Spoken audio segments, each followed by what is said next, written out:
প্রিয় দর্শক, welcome to my channel Bangali series. আমাদের প্রিয় সিরিজ ক্রুজ ওসমানে আজকে পর্বে স্বাগত জানাচ্ছি। দর্শক, আজকে পর্বের শুরুতে দেখতে পাই ওসমান এবং গুপ্তকের মধ্যে প্রচন্ড যুদ্ধ চলছিল। গুপ্তক এক পর্যায়ে দুর্বল হয়ে পড়ে এবং ওসমানকে বলতে থাকে আমি হারবো না, কিন্তু ঠিক এই মুহূর্তে ওসমান বে গুপ্তককে এক ঘুষি দিয়ে মাটিতে ফেলে দেয়। গুপ্তক মাটিতে বসে তার ছোট্ট ছুরি বের করে ওসমানকে আঘাত করতে যাবে, এই মুহূর্তে ওসমান পুনরায় তাকে আঘাত করে। এদিকে পিছন দিক থেকে চলে আসে মঙ্গল কাউন্টার দুগাই। গুপ্তককে বলে তোর কিছু হতে দিব না। যেই মুহূর্তে মঙ্গল সৈন্যরা ওসমানকে আক্রমণ করতে যাবে, ঠিক এই মুহূর্তে বমসিবের নেতৃত্বে তুর্কি সৈন্যবাহিনী চলে আসে। ওসমানী সৈন্যদের দেখে দুগাই পালিয়ে যাওয়ার চেষ্টা করে এবং বমসিবে ওসমান বেকে জড়িয়ে ধরে বলে আলহামদুলিল্লাহ, আপনার কিছু হয়নি। ওসমান দুগাইয়ের পিছন পিছন যেতে শুরু করে। দুগাই এদিকে ঘোড়ায় চড়ে পালিয়ে যাচ্ছিল। এ সময় ওসমান তাকে তীর নিক্ষেপ করলে একটি তীর তার শরীরে লাগে, কিন্তু তারপরেও পালিয়ে যায়। এদিকে মঙ্গল কমান্ডার সুফিয়া তার সৈন্যবাহিনী নিয়ে বন থেকে আস্তে আস্তে ওসমানের কাবিলার দিকে হাঁটতে শুরু করে। অপর দিক থেকে একই সময়ে মঙ্গল সেনাবাহিনী কমান্ডার সুবোতায়ের নেতৃত্বে ঘোড়ায় চড়ে এবং কিছু সৈন্য দৌড়ে দৌড়ে দ্রুত গতিতে হাঁটতে শুরু করে। বাজদিনী সৈন্যগণ কাবিলার ভিতরে ইতিমধ্যে প্রবেশ করে যায় এবং মঙ্গল সৈন্যরা দৌড়ে আসতে থাকে। বাজদিনী সৈন্যরা তাদের তলোয়ার এবং তাদের তীর নিয়ে প্রবেশ করে, অন্যদিকে ঘোড়ায় চড়ে প্রবেশ করে মঙ্গল সৈন্যরা।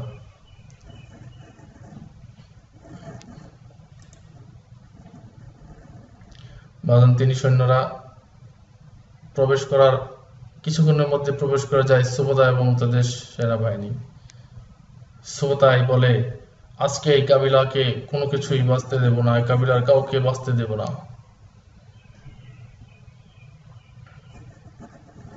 এদিকে সুফিয়া ধীরে ধীরে দারোয়ান পাহারায় রক্ষিত দুই সেনাবাহিনীর গাড় কেটে ফেলে, কিন্তু দেখা যায় আসলে এই দুজন মানুষ নয়, মানুষের প্রতিবিম্ব আকারে তৈরি করা। এই মুহূর্তে ঘর থেকে বেরিয়ে আসে উসমান বে। উসমান বেকে দেখে সুবতাই আচমকিত হয়ে ওঠে। উসমানের তো এখানে থাকার কথা নয়, তাহলে কেন উসমান এই মুহূর্তে এখানে?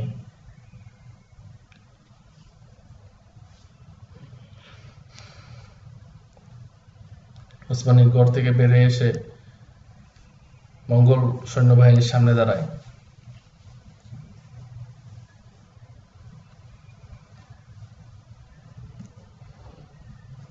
এই মুহূর্তে উসমানের তার শায়েকের কথা মনে পড়ে যায়। সবার আগে দেশপ্রেম এবং দেশপ্রেম ইমানের অঙ্গ।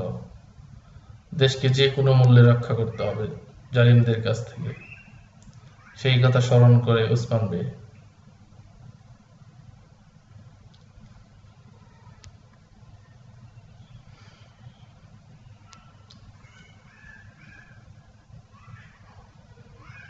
এদিকে উসমান বে পূর্বেই এই গুপ্ত হামলা সম্পর্কে গুপ্তকের কাছ থেকে জেনে ফেলেছিল।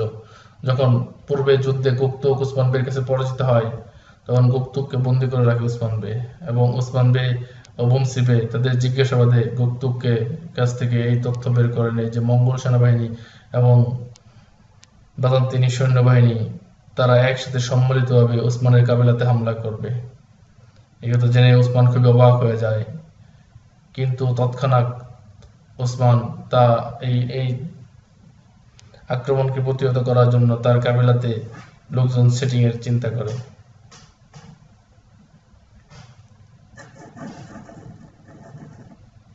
এবং বলে আল্লাহ তাআলা চাহে তো একটি লোকেরও ক্ষতি হতে দেব না।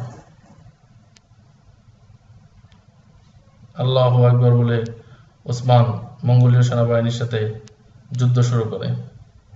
তাদের মধ্যে প্রচন্ড যুদ্ধ চলতে থাকে। তুর্কি সৈন্য এবং মঙ্গল সৈন্য উভয়ই আহত হতে থাকে।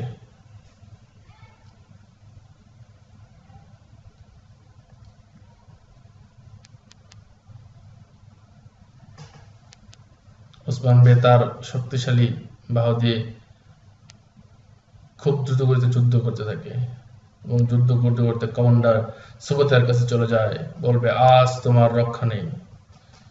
দুইজনে খুবই উঁচু লাফ দিয়ে একে অপরকে আক্রমণ করে এবং আক্রমণের এক পর্যায়ে কমান্ডার সুবোতাই ওসমানের কাছে পরাজিত হয়।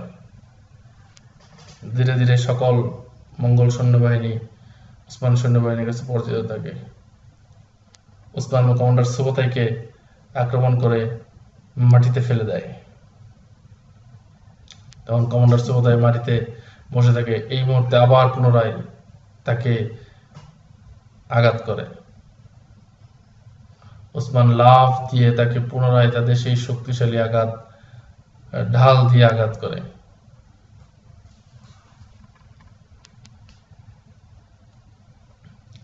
যুদ্ধ শেষ। ওসমানের কাবিলা এই যুদ্ধে জয়ী হয় এবং মঙ্গল সৈন্যবাহিনী কিছু কিছু জীবিত থেকে কিছু মৃত্যুবরণ করে। বাকিদেরকে দেখা যায় অন্য পাশে বমসি বে এবং সোফিয়া একে অপরকে দেখতেছে। বমসি খুব রাগান্বিত দৃষ্টিতে সোফিয়ার দিকে তাকায় এবং বলতে থাকে, এই সেই সোফিয়া যে আমার ছেলেকে হত্যা করেছে, আমি আজ এই সোফিয়াকে জীবিত ছাড়ব না। এই বলে বমসি বে রাগান্বিত হয়ে তার তরোয়াল রেখে দেয় এবং বলে, এই সোফিয়ার জন্য আমার তরোয়ালের প্রয়োজন নেই, হাতই যথেষ্ট। বমসি এবং সোফিয়ার মধ্যে যুদ্ধ শুরু হয়। বমসি তার শক্তিশালী হাতের স্পর্শ দিয়ে সোফিয়াকে আঘাত করতে থাকে এবং এক পর্যায়ে সোফিয়া পরাস্ত হয়। বমসি সোফিয়াকে মারতে উদ্যত হবে, ঠিক এই মুহূর্তেই দুন্দার বে বমসিকে আটকিয়ে ফেলে যে না, একে আমরা আদালতে বিচার করব, একে তুমি মারতে পারো না। এই বলে সোফিয়াকে কারাগারে প্রেরণের উদ্দেশ্যে পাঠিয়ে দেয়। আব্দুর রহমান গাজী সোফিয়াকে কারাগারে নিয়ে যেতে থাকে এবং সকলে এক দৃষ্টিতে তাকিয়ে থাকে বমসি বের দিকে।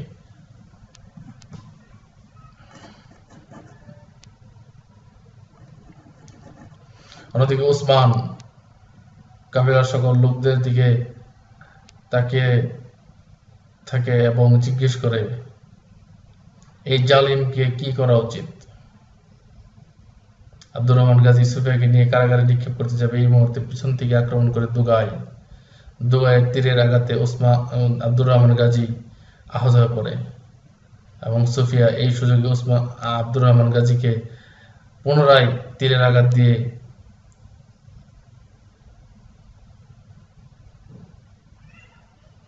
ঘোড়ায় চড়ে পালিয়ে যেতে চেষ্টা করে এবং সে ঘোড়ায় চড়ে পালিয়ে যেতে সফল হয়।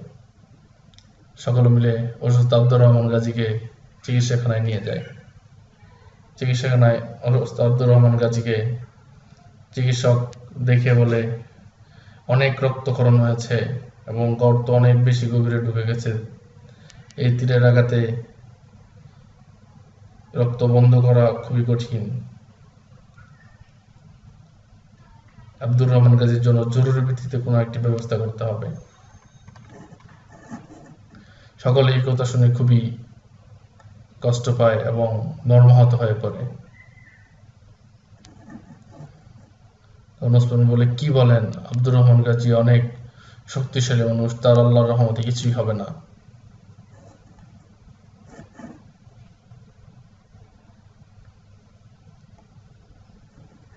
এই বলে ওসমান পুনরায় তার ঘরের সামনে সুবোতাইকে বেঁধে রাখা অবস্থায় ঘরের সামনে চলে আসে।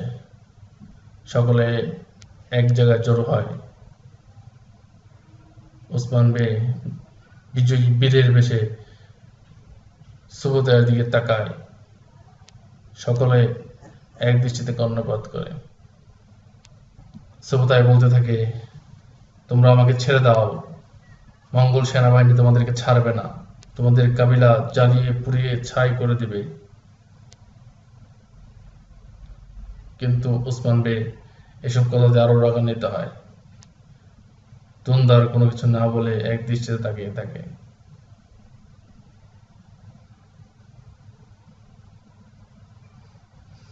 ওসমান বে সুবুতাইকে বলে,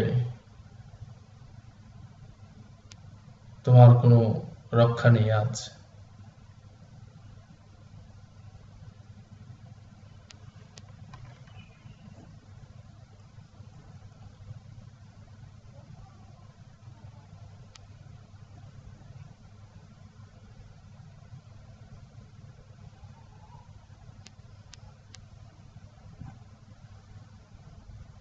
সুবোতাই হাসতে থাকে এবং সবাই দিকে হাত আঙ্গুল ইশারা করে তাকিয়ে থাকে। এই মুহূর্তে ওসমান তাদের সেই শক্তিশালী হাতের পাঁজর দিয়ে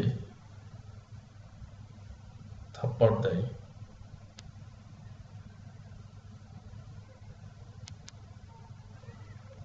হাতের থাপ্পড়ে সুবোতাই মাটিতে গড়িয়ে পড়ে।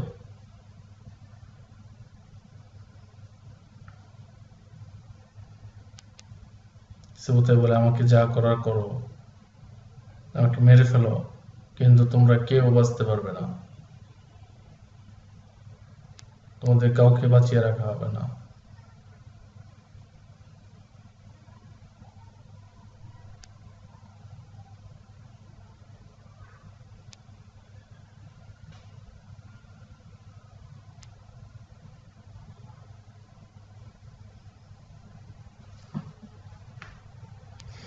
ওসমান তার কাবিলার সকল লোকের দিকে তাকায় এবং জিজ্ঞেস করে,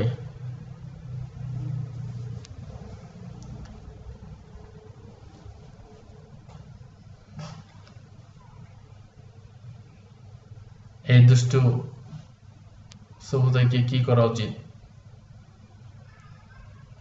একে কি শাস্তি দেব? তখন সবাই এক বাক্যে বলে, দুষ্টকে শাস্তি দেওয়া উচিত। এই বলে ওসমান তার গাড় থেকে কল্লা আলাদা করে দেয়।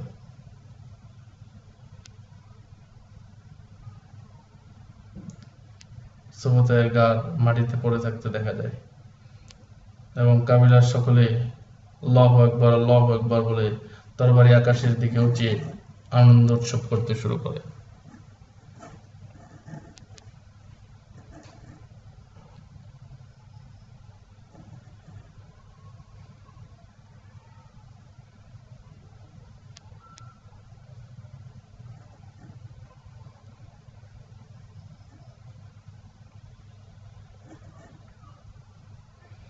এই চিকিৎসাখানায় চিকিৎসা চলতে থাকে অসুস্থ আব্দুর রহমান গাজীর। আব্দুর রহমান গাজীর হাতের অপারেশন করার জন্য চিকিৎসক প্রস্তুত হয় এবং বলে, এই হাত কেটে ফেলতে হবে, হাত না কাটলে আব্দুর রহমান গাজীকে বাঁচিয়ে রাখা কষ্টকর হয়ে যাবে।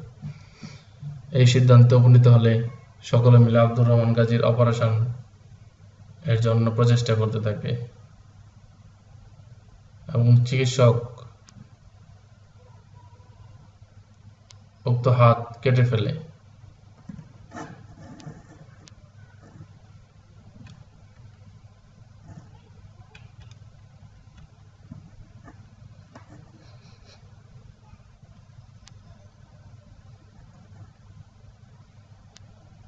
অস্ত্রোপচার শেষ করে আব্দুর রহমান গাজী অসুস্থ হয়ে বিছানায় শুয়ে থাকে।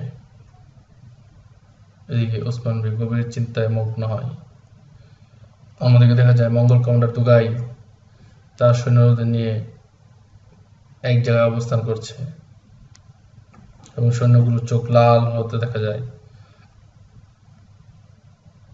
এই সৈন্যগুলোর লাল হওয়ার কারণ জিজ্ঞেস করলে জানা যায় এই সৈন্যগুলোকে এক প্রকার বিশেষ মেডিসিন দেওয়া হয়েছে, যাদেরকে ছুরি দিয়ে আঘাত করলেও তাদের শরীরে কোনো ব্যথা পাবে না।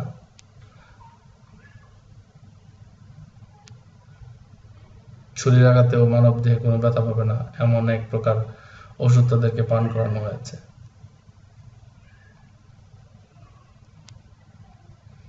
যা দেখে ব্যালেন্টাইন কমান্ডার সোফিয়া খুবই অবাক হয় এবং বলতে থাকে,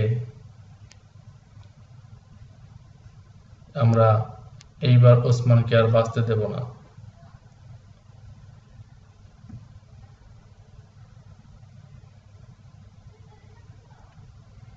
ওসমানের নাম ও নিশানা আমরা শেষ করে দেব।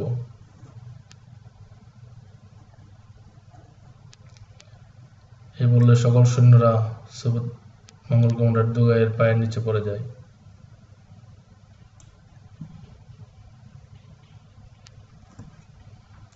সুফিয়া বারবার বলতে থাকে, আমরা এইবার আর ওসমানকে বাঁচতে দেব না, ওসমানের নাম ও নিশানা মুছে ফেলব।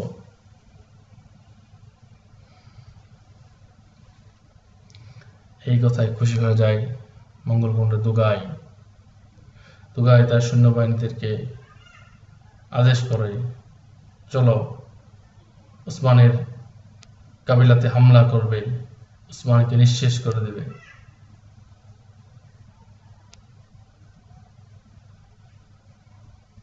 তারা সকলে খুশি হয়,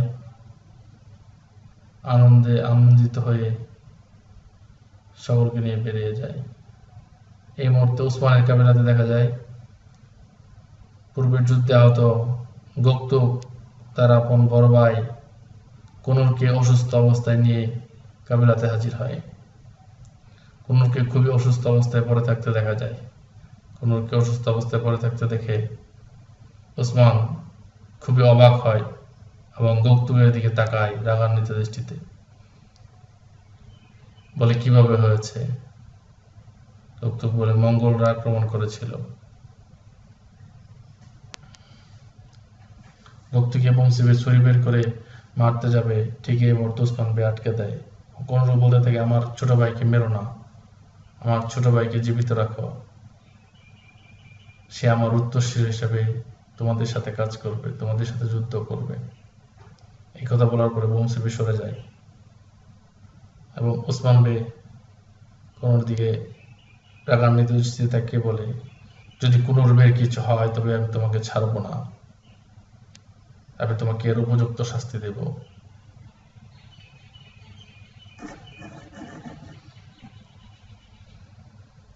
এই বলে তোমার ব্যবস্থা আমি পরে করবো। তারা এই মুহূর্তে কুনুরকে তাদের চিকিৎসাখানায় নিয়ে যায়।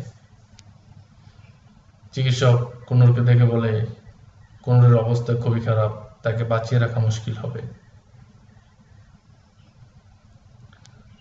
এটা বললে দুন্দার কুনুরকে দেখতে আসে। দুন্দার কুনুরের সাথে দু একটি বাক্যালাপ করে এবং বলে, ভাই আমাদেরকে মাফ করে দিও। এই কথা বলার কিছুক্ষণের মধ্যেই কালিমা শাহাদাত পড়তে পড়তে কুনুর মৃত্যুবরণ করে।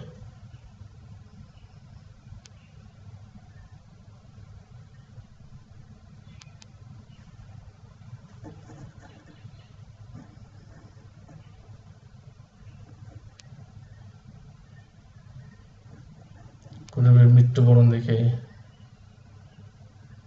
তারা খুবই মর্মাহত হয় এবং কুনুরের চোখ হাত দিয়ে বন্ধ করে দেয়।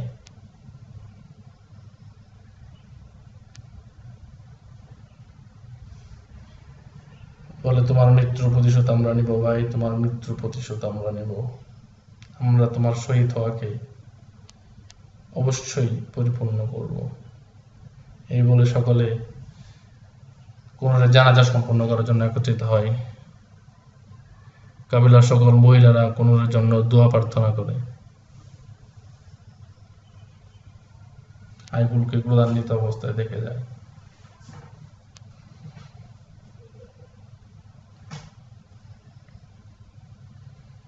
এবং তারা আল্লাহ তাআলার কাছে দোয়া প্রার্থনা করতে করতে কুনুরের জানাজা কাঁধে করে নিয়ে দাফনের উদ্দেশ্যে রওনা হয়। কাবিলার মহিলারা আস্তে আস্তে সামনের দিকে এগিয়ে যেতে থাকে। এই সময় দুন্দারের কিছু কথা মনে পড়ে যায়। দুন্দারের ষড়যন্ত্রের কথা আইগুল মনে করে।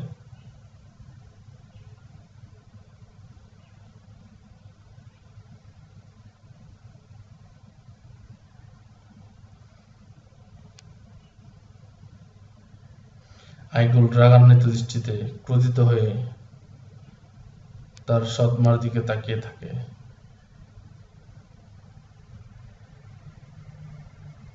অন্যদিকে ওসমান তার কিছু সৈন্য নিয়ে এবং কিছু মালামাল নিয়ে বাজারের উদ্দেশ্যে রওনা হয় এবং এক জায়গায় তারা থামে বিশ্রাম করার জন্য।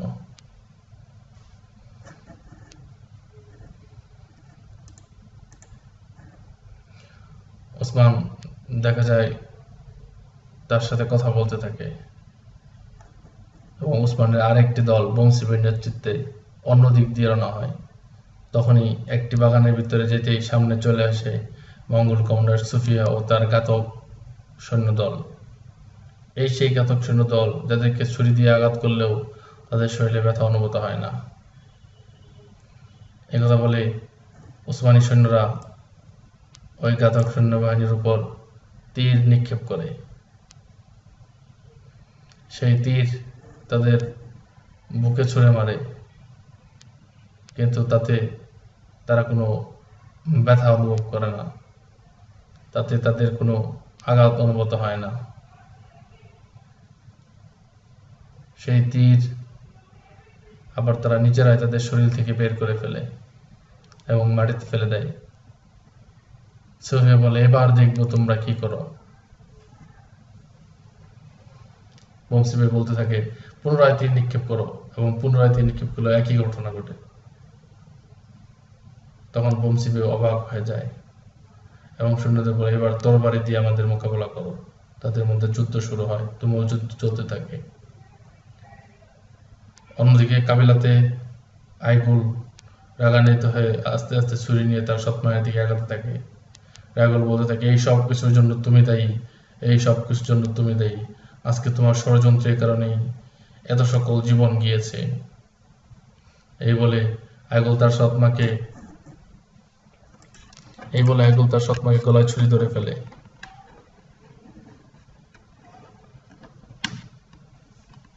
অন্যদিকে ওসমান বেকে দেখা যায় তাকে বসা অবস্থায় একটি জায়গাতে বিশ্রামে ছিল। ঠিক এই মুহূর্তে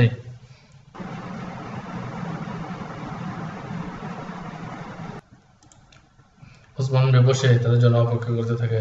এই মুহূর্তে মঙ্গল কমান্ডার দুগাই চলে আসে ওসমানের সামনে। অপর দিক থেকে এসে উপস্থিত হয় গুপ্তকে দেখে মঙ্গল কমান্ডার দুগাই আচমকিত হয়ে যায় এবং বলে, তোকে তো আমি মেরে ফেলেছিলাম, তুই কোথা থেকে চলে আসলি?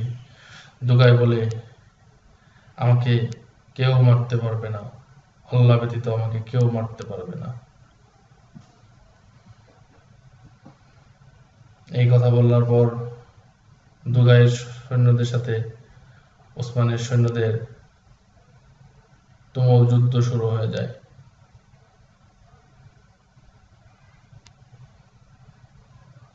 দুগাই বলতে থাকে, আমি তোমাদের শেষ করে ফেলবো, আমি তোমাদের একে একে সকলকে শেষ করে ফেলবো। তখন গুপ্ত বলতে থাকে, আমি আমার মা বাবা, আমার ভাইয়ের হত্যার প্রতিশোধ নিতে আজ এখানে এসেছি। এই বলে ওসমান বে সহ তারা সৈন্যবাহিনীর উপর আক্রমণ করে। অপরদিকে বংশীকে দেখা যায় বাগানের ভিতর যুদ্ধ করতে। যুদ্ধের এক পর্যায়ে বংশী বে আহত হয়ে পড়ে এবং সে আহত অবস্থায় মাটিতে লুটিয়ে পড়ে।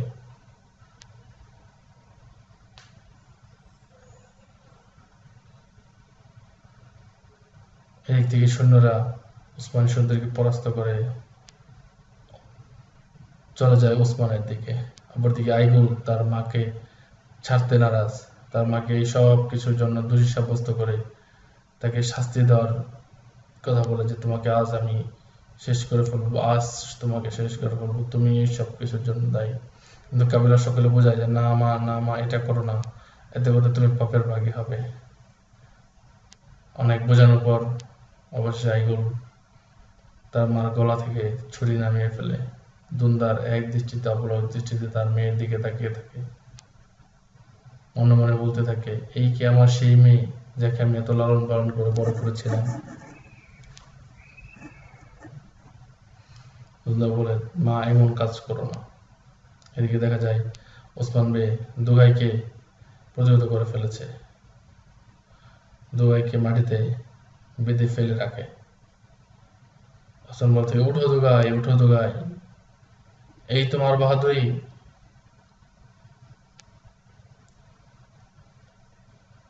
দুগায় ওঠার পর গুপ্তক ওসমানকে বলতে থাকে, ভাই এই পাপিষ্ঠকে আমি শাস্তি দিতে চাই। এই পাপিষ্ঠ আমার জীবন থেকে আমার মা বাবা, আমার ভাই, আমার শৈশব, আমার কৈশোর সবকিছু কেড়ে নিয়েছে। এ বলে গুপ্তক দুগায়ের গলায় তলোয়ার ধরে। যে মুহূর্তে গুপ্তক দুগাইকে শাস্তি দিতে যাবে, ঠিক এই সময় পিছন থেকে আক্রমণ করে সুফিয়া। গুপ্তক মাটিতে লুটিয়ে পড়ে। সুফিয়া তার সেই ঘাতক সৈন্যদের নিয়ে আস্তে আস্তে ওসমানের দিকে আগায় এবং বলে, এবার তুমি কোথায় যাবে ওসমান? তোমার আর রক্ষা নেই। তুমি দুগাইকে কিছুই করতে পারবে না, দুগাইকে কিছুই হতে দিব না। এই কথা বলার পর ওসমান আরো রাগান্বিত হয় এবং তার ছুরি দিয়ে দুগাইকে হত্যা করে। দুগাইয়ের হত্যা দেখার পর সুফিয়া খুব অবাক হয়ে যায়